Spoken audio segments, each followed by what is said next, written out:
5 मार्च 1966 5 मार्च 1966 इस दिन कांग्रेस ने मिजोरम में असहाय नागरिकों पर अपनी वायुसेना के माध्यम से हमला करवाया था।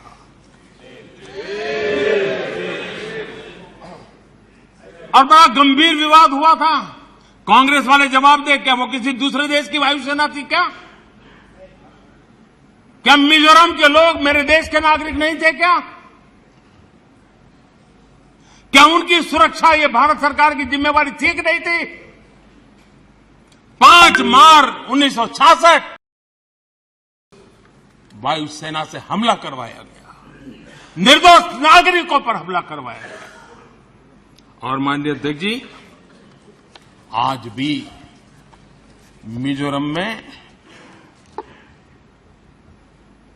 5 मार्च को आज भी पूरा मिजोरम शोक मनाता है। उस दर्द को मिजोरम भूल नहीं पा रहा है। कभी इन्होंने मरहम लगाने की कोशिश नहीं की है,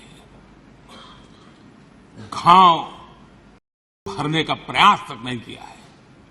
कभी उनको इसका दुख नहीं हुआ है। और कांग्रेस ने इस सच को देश के सामने छिपाया है। दोस्तों, ये सत्य देश से उन्होंने छिपाया है